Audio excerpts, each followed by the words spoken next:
what's going on, guys? James Urban Bass Layers. We're out here in the bait room today.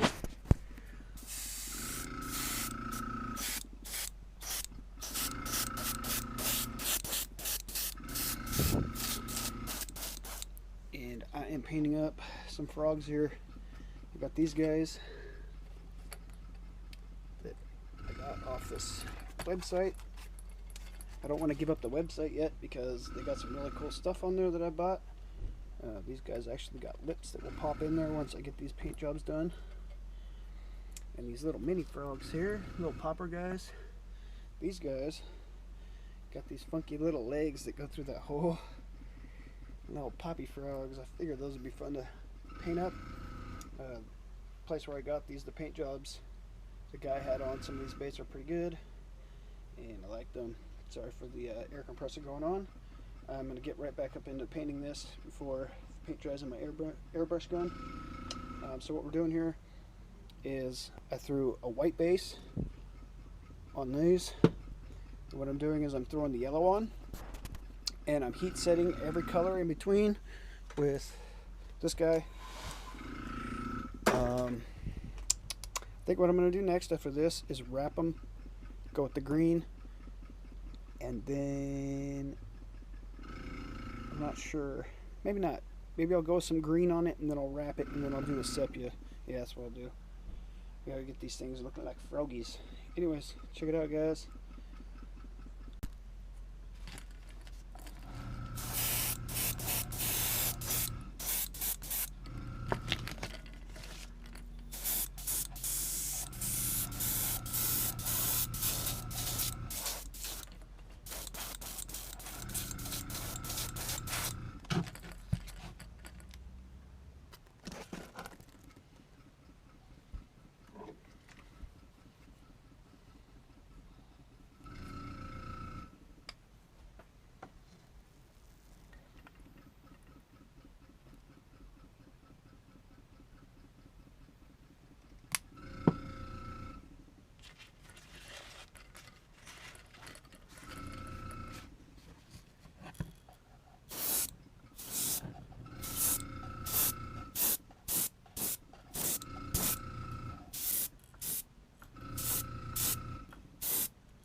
Alright, so like I was saying, the little trick here in between each coating of paint, you want to hit it with the heat.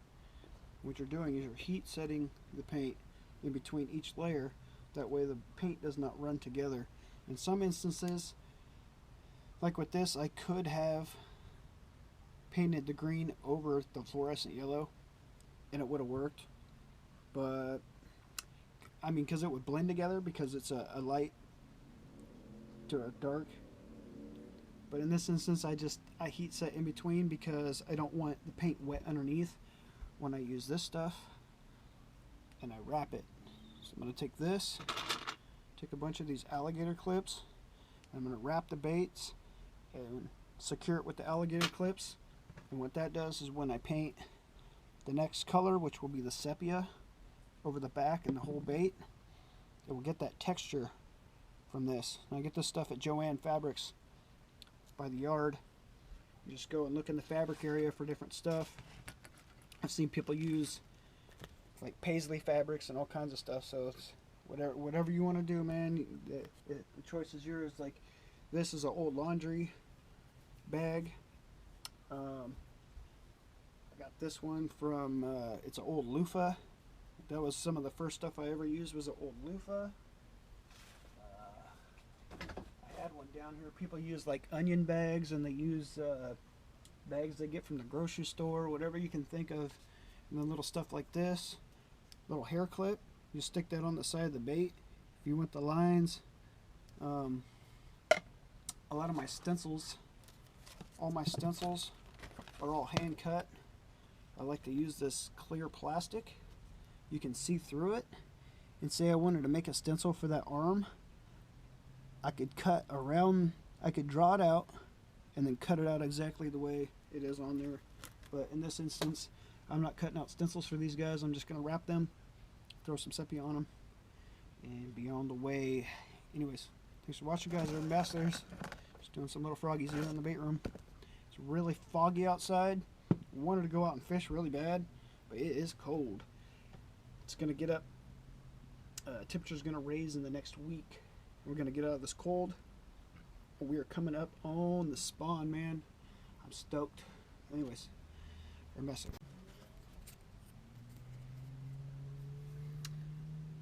Alright, so I got these guys wrapped because I wanted to get them. Got the little guys wrapped. And we are going to sling some of this detail sepia, wicked colors. This stuff is amazing. This stuff is magic.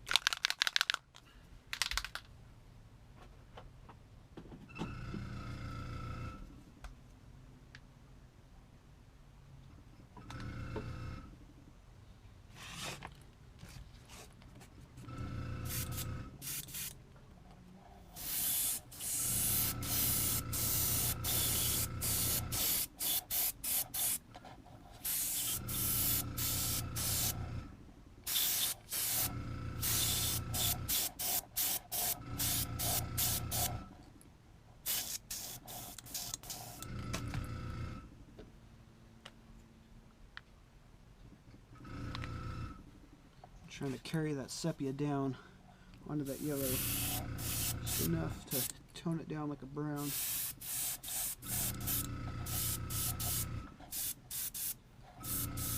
Make sure to get that face nice and good, a little bit darker than the rest of it. Turn off my compressor so it's not going. Heat set this real fast and then show you guys what it looks like. So that last step there, that is the most important step in heat setting the paint. If you don't heat set the paint before taking this mesh off or whatever you wrap with, the paint will smear and it will ruin your whole paint job. I've done it more than once, so gotta make sure to remind yourself to heat set the paint. Try to handle this guy easily as I can without really touching it. I already see the colors coming out on that guy.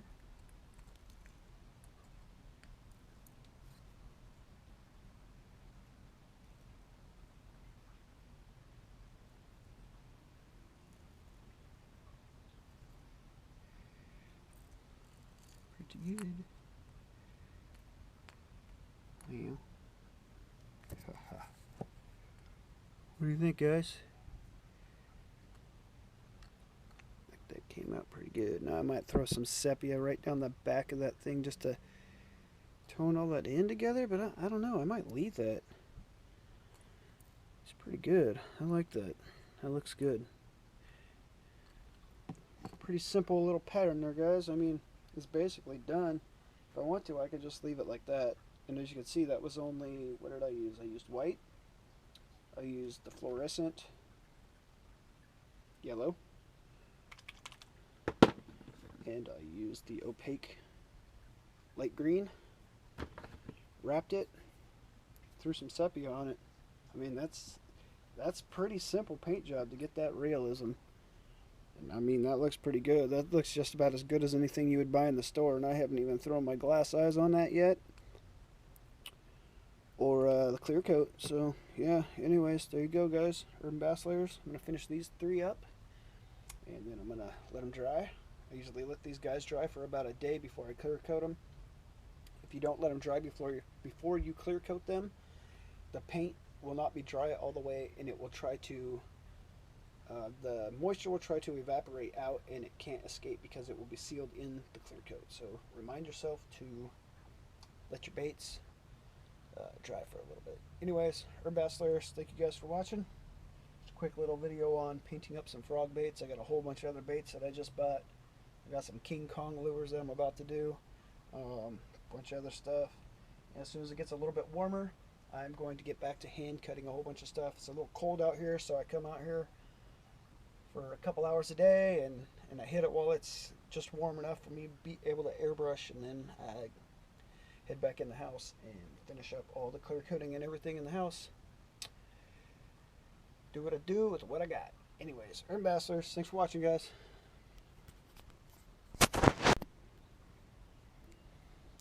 So alright, we are on to the next step here, and the next step is going to be epoxying the baits with this Bob Smith Industries 2-ton epoxy. I get that stuff at Hobby Lobby.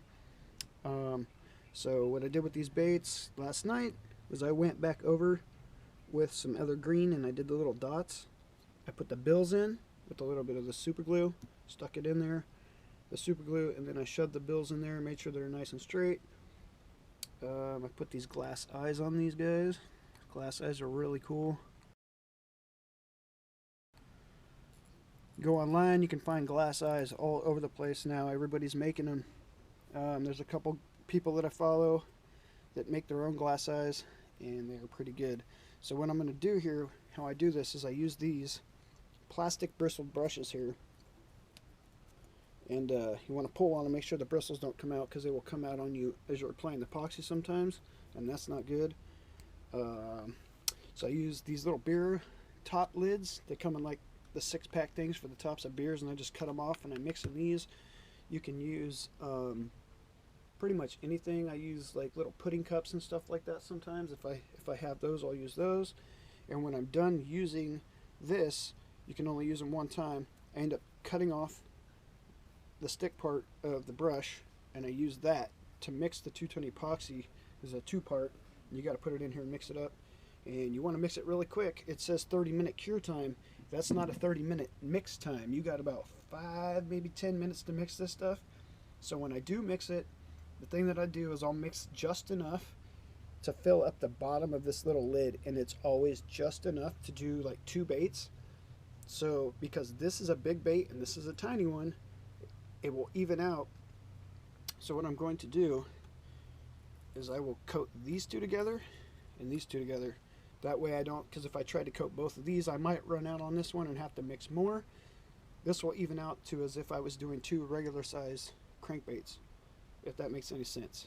Anyways, I'm going to get to 2-ton epoxying these, and then I have a spinner in the house that I stick these guys on that I made with a disco ball spinner that I got online. They're really cheap. I think I got it for like $5, and I've had that thing for 3 or 4 years now, and it spins all my baits until I upgrade and actually get some KBS Diamond Coat, and I heard they're coming out with a new formula of it. So I get some of these baits sold, and I get some stuff going here. I'm going to upgrade my epoxy coats. Anyways, pretty cool blanks here. Going to 2-ton epoxy these, and oh yeah, always never forget to sign your baits. There's a couple times I forgot to sign my baits. Always sign your baits. Always, always, always. Anyways, let's get to epoxying these. Just rambling on here.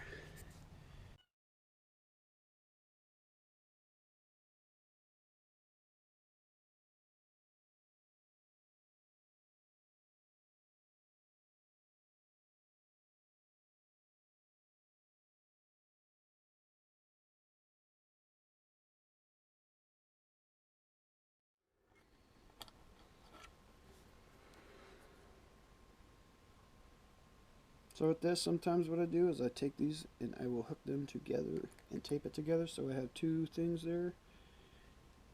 makes it easier to spread.